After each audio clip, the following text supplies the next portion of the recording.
Welcome back to the No Love Lost podcast, episode 5. In this episode, I really want to talk about taking like mental breaks. Sometimes, we need things like that. I also want to go over allowing ourselves to be open to new changes, to things that might not be ideal, like things going the way that we want them to, the way I think about it. And get into a core wound number 2, which is the fear of abandonment. And I feel like these are some pretty big things. These are things that I've kind of been going through. So let's get into it. So I feel like, I haven't posted nothing in 8 days, I think since episode 4.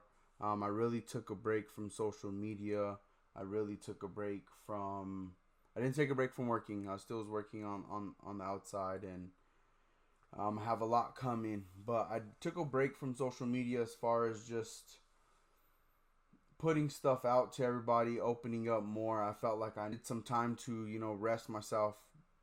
I was going hard. Like there was twice where I stayed up like 32 hours just working, editing stuff, things like that. So I felt like, I needed to take a break, and I feel like at times like I've learned that that's okay to take like a mental break off of social media, to take a mental break off of just whatever you're going through at that time, like whatever you need to do to clear your mind, or whatever you need to do to allow yourself to be a better person, like that's what you have to do.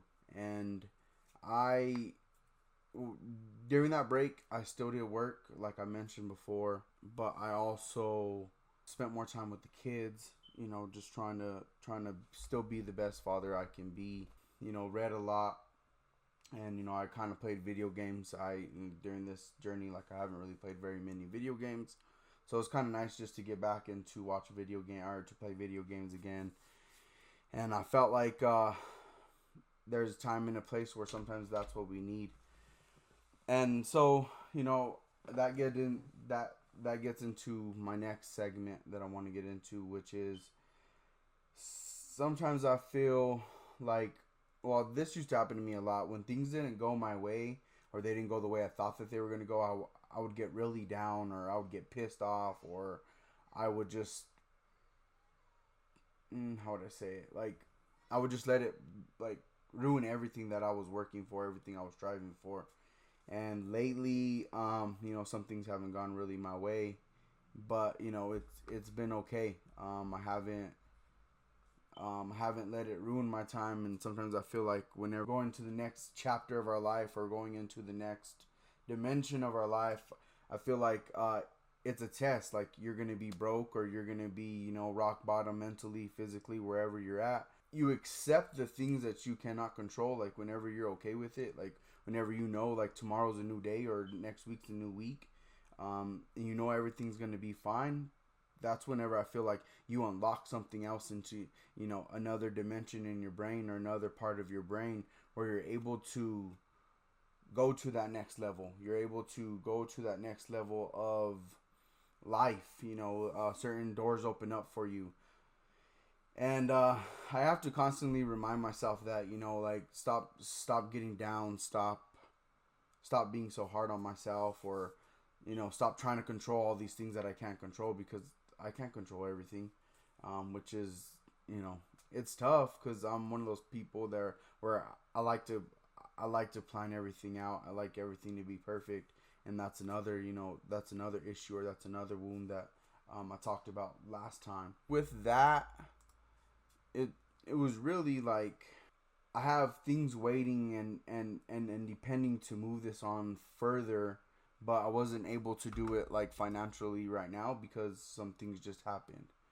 And it bugged me for a while, and I was like, damn, like I really want to get out these flyers. I really want to get out, these new shirts. I really want to get out these, just everything that I wanted to do.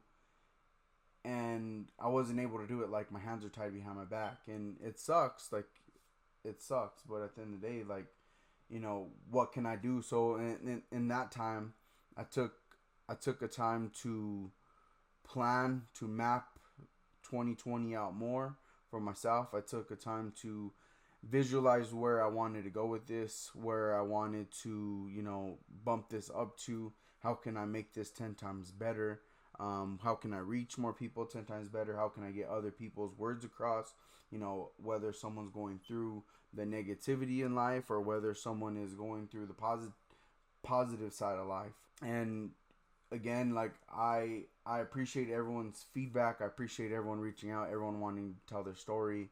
I appreciate just everybody that has supported me, because like it's crazy, because now like I'm learning ways that other people have coped. I'm learning ways that other people have changed their lives, and now it's giving me a different way to start looking at things. Like, okay, like maybe this might work for me, maybe this might work for so and so that I've talked to before.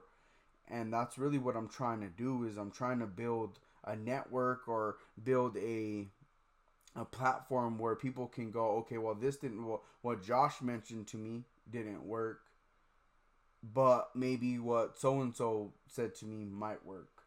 And because I don't know everything, like I don't know everything, like I don't know everything at all. It's like I know what helped me, I know what's helped me heal myself, I know what's helped me be a better person. So then that's whenever I have to take advantage of that. And when I can listen to someone else's stories, I might be able to say, hey, that worked for them. Let me check that out. Let me try that out. Like I started looking into rewriting your DNA. That was from episode 3. Like I didn't think that was ever possible. But I started looking into it, and that's actually something that can happen. That's actually something that you can actually do, is rewrite your DNA. Your positive and your negative hormones that you think every day.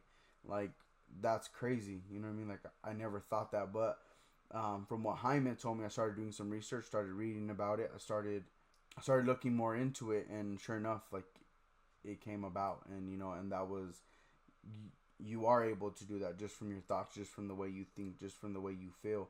You're able to rewrite your DNA, the positivity that you have in your life. And so that's like, it's been a big change for me too, just learning from other people, learning situations. Like I see people who I was in high school with, and like we were around each other, try to kill themselves, they try to commit suicide.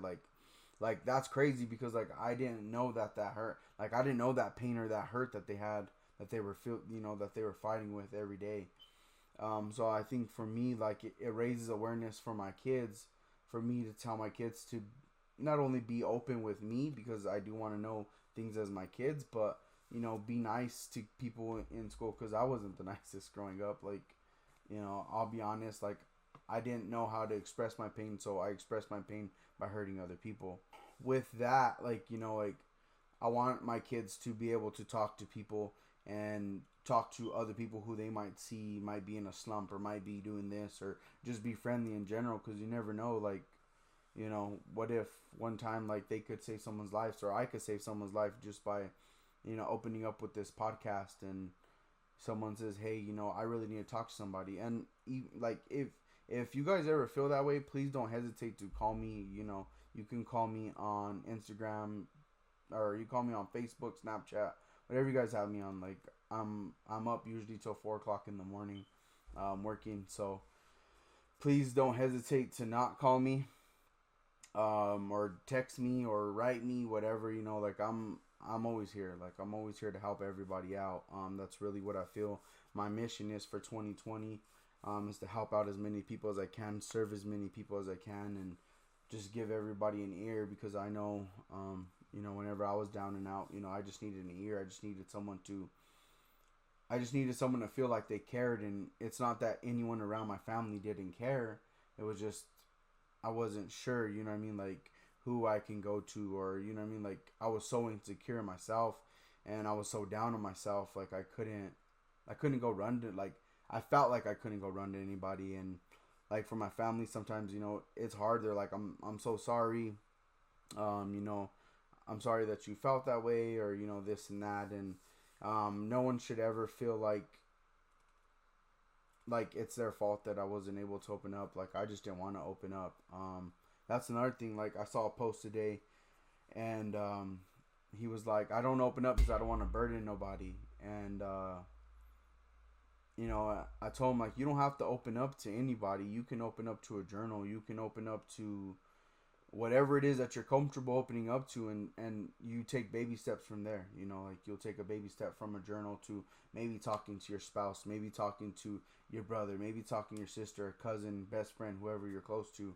But as long as you start taking baby steps in a positive way, then you know your life starts seeing better. I feel like with that being said, the more that we take baby steps to being positive, the more we take baby steps into changing our lives, that we will, that you'll start seeing these little small impacts on your life. You'll start seeing the way that you approach things. You'll start seeing the way that you move like a certain way, your thoughts, like things don't bother you as much anymore. And thank God, like things don't bother me as much anymore as they used to, you know, 2-3 years ago. Like now I'm really like, okay, like what's the next move from here? You know, how can we move from here? How can I make this negative situation into a positive situation? So next I wanted to get into was the core wound. Number 2 was the fear of abandonment. The fear of abandonment comes from being neglected, left to cry, left with babysitters or strangers. And this one was something that it took me by surprise, because as a parent, you know, a lot of the times people said, well, a lot of times my family, you know, whenever we had our kids, they were like, well, why is Desiree staying home? Why is she not working? You guys need, you know, the financial help. You guys need this. You guys need that. So, well, you know, I can hold down the fort for one. I was able to. And 5, like to know that, you know, leaving my kids with the babysitter or leaving my kids at daycare. Now I can rethink like, hey, you know what? I did the better situation. Like I'd rather have Desiree raise my kids than, you know, a stranger raise my kids, or, you know, spend majority of the time with my kids. That's what I feel like as a parent I was able to do. Because my dad, you know, my dad works. My mom at the time, whenever we were, you know, we always had that off and on relationship. She worked. My grandma still worked. So I didn't really have family that was like that. That was just, you know, retired or wanted to work. So it was pretty tough, and it's been pretty tough. But you know, I know whenever our child Xavier, you know, he gets that age where he's old enough to go to preschool, or he's old enough to, someone's able to watch him, then, you know, we'll definitely look at that route. But it's crazy. Like I never thought like people might grow up with issues, and I understand it. Like I get it. You might be a single mom, a single father, or you know, you guys just aren't making ends meet together, or one with one, and you know the other one has to go to, or both of you guys have to go to work. Like now, at least you know, and now you might know as a parent that you can parent different. You know what I mean? You can help build up this, you know, whatever this wound is, because I'm sure that we have all gone through some sorts of abandonment, like being left to cry, like just let them cry it out. Like I know I've heard that one plenty of times. I know I've left my kids to cry plenty of times, and that's pretty like it's crazy how like you start looking as a parent and you're like, damn, like okay, like I wasn't right. Like how can I better myself, or how can I change my ways, or you know, just how can I do this different? So it's definitely helped me out as a parent. Some of the some of the shadow issues are codependency.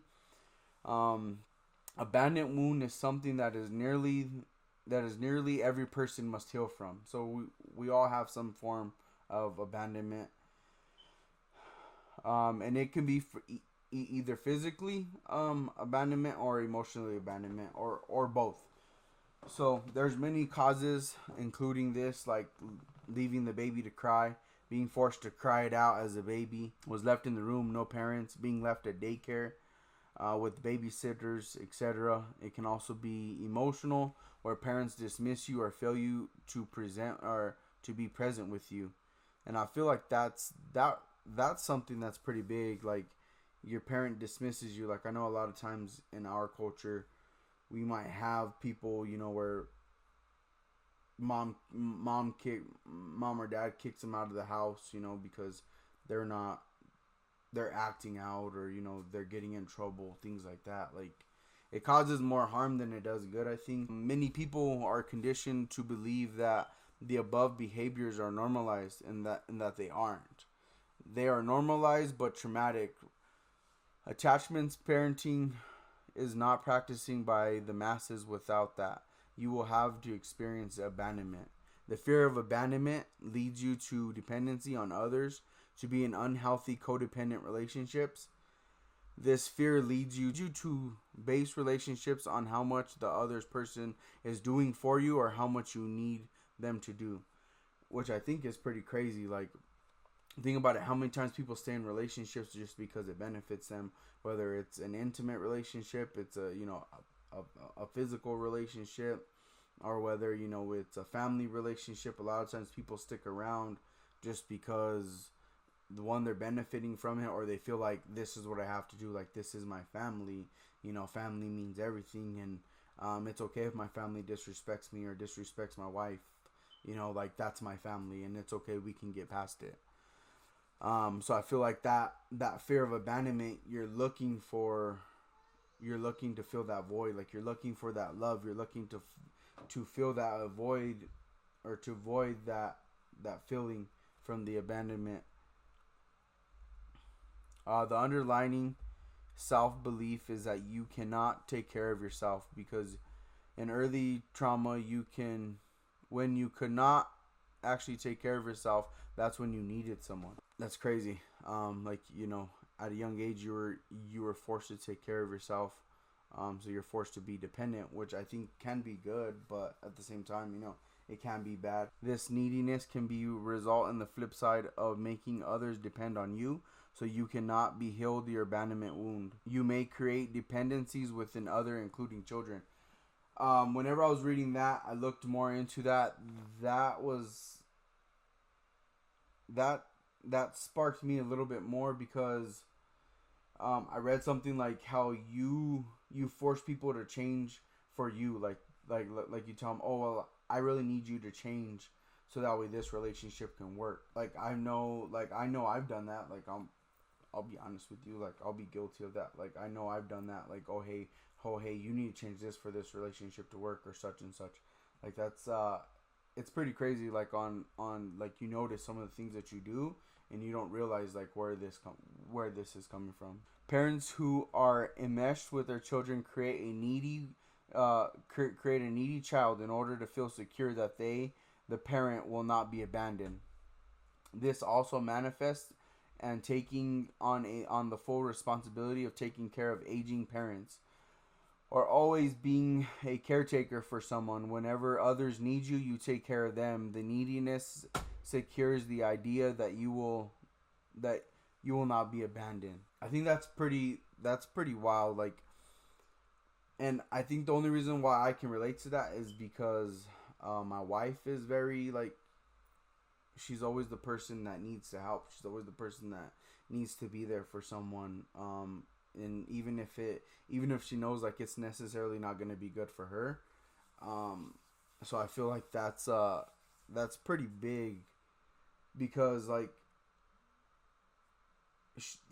and I don't mean to tell her story, but I know she does have abandonment issues. She has gone through some traumatic things in her life, and just to know, I was a helicopter parent. I was always looking after my kids. What are you guys doing? What do you guys always, oh, come here, come love me.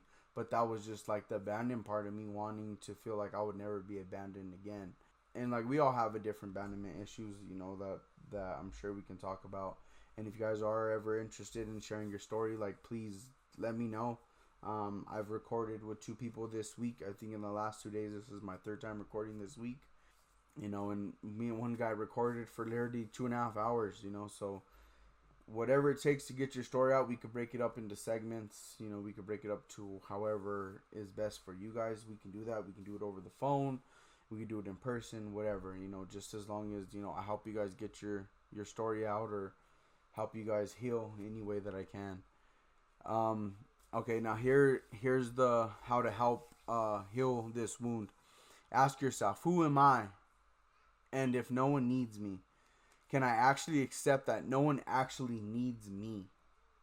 Because if I die, life will go on for everybody. I feel like that's pretty powerful because like, and I always used to tell my wife this, and like it was really like when I was scared of the commitment in our life. But anyways, um, I used to tell my wife like I don't need you, like I don't need anybody, like I just need my kids. And it was because like one, yes, I was scared of commitment, but two, like that's the way that I was raised. Like my own mother abandoned me. That like that showed me that I didn't need nobody in my life. Like nobody needs me in their life. Like if the woman that held you for 9 months, took care of you, nurtured you for 12 months, like if she can leave you, if like what makes you think that anyone can't leave you?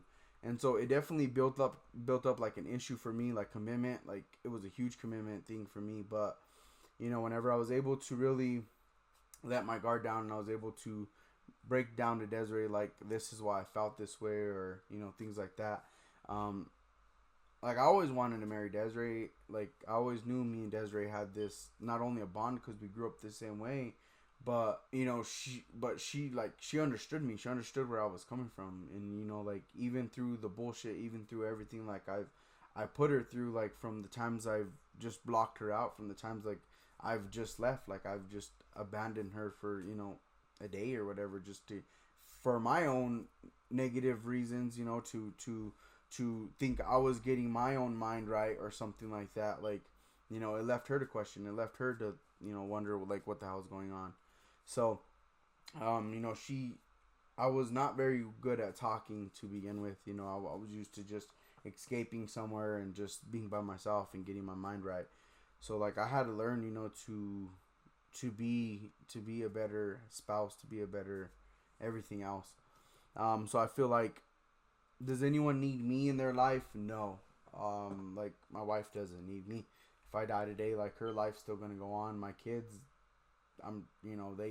they don't need me. Like I didn't need my mom. Like, or if I die, like their life's still gonna go on.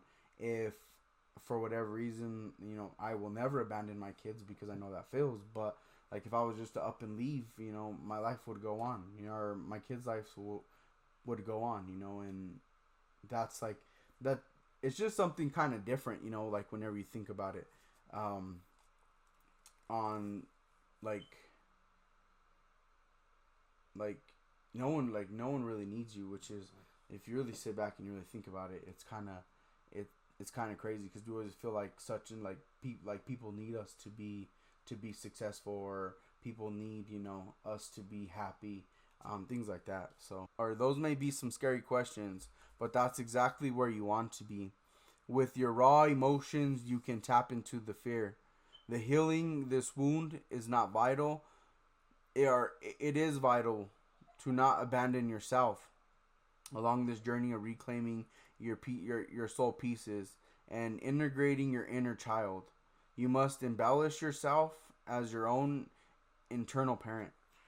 And I feel like back to that inner child that I talked about in the first episode, like I feel like that inner child is pretty huge, because like you have to really reparent yourself and reparent the way that you need to be parented. Heal yourself the way you need to heal.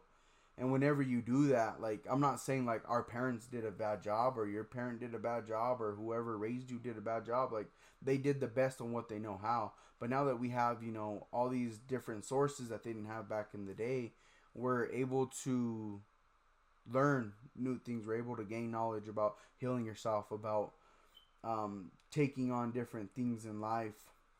So I feel like, but like she said, along the way, like you can't lose yourself. And I feel like along the way I've lost myself from time to time. Like I've got away from certain things from time to time. And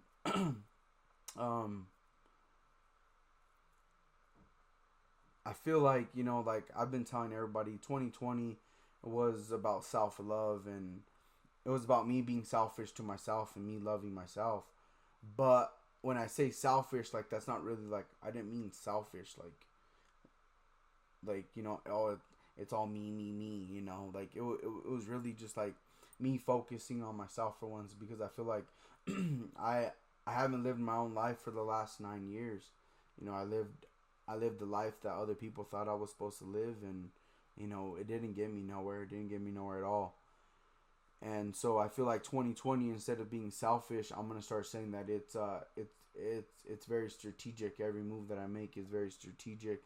Every move that I have, like, it's very calculated. It's very, like, I'm making sure, like, this is what's best for me and the future that I want. So let's finish this up.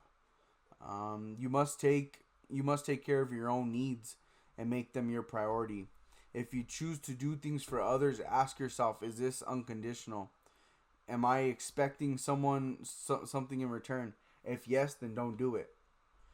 If you envision yourself saying, I can't believe you're not going to happen, if you're not going to help me after I did X, Y, and Z for you, that is a dependency. Those are the habits that you must end. I feel like a lot of people can relate to that, as far as doing something for people and then asking for something in return. I know a lot of people do it. I know there's been times where I've done it. Like, hey, I've lent you money, and now you're telling me you can't lend me money. Like, that's me depending on someone. Most of the time, whenever we do something, we're supposed to do it out of the greater of our heart, and not just doing it just because, oh, this person will owe me a favor whenever I need them to have a favor. So that's pretty big. Start to do things for yourself that you previously expected others to do. And I saw something a while back that says, stop expecting others to love you the way that you love yourself. Or stop expecting others to love you the way you love them. And I thought that was pretty big. That was pretty huge. Just because I know, like, my wife, like, she expects the same loving from other people, and 9 times out of 10 she doesn't get it. So it's pretty tough. Like, seeing it on the other side. I'm more of the very selfish person where I don't do a lot for people, because I don't know, like, I don't want nothing in return, one, but two, like,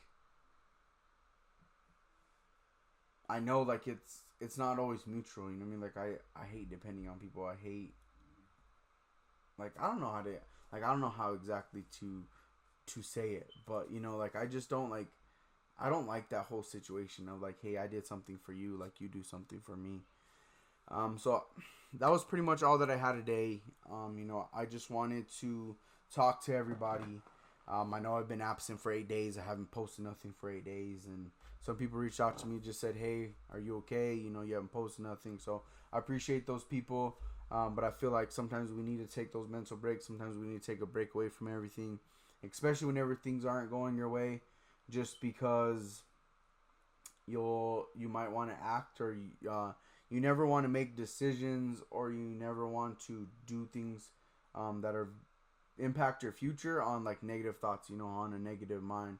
That was the same thing that I took from episode 3 with Hyman, whenever he said, whenever you go into a workout, you never want to go with, oh, I'm frustrated, I'm stressed, I need to work out. Like, no, it should be a happy workout. It should be like, yeah, like, let's get it, let's gain something today, let's build something today, let's build a better future. That's what I wanted to say. And with that, I just wanted to end today's segment. Again, thank you guys for the tremendous support. Thank you for liking, thank you for sharing. Please hit the follow button, hit the subscribe button, hit the bell, hit the notifications, just so you guys can know every time I post something. Again, remember, no love lost, don't hold no grudges. Grudges ain't gonna get you anywhere in life. Remember, loyalty over love. Be loyal to yourself, be loyal to your heart, be loyal to those who love you, and the marathon continues. Thank you guys.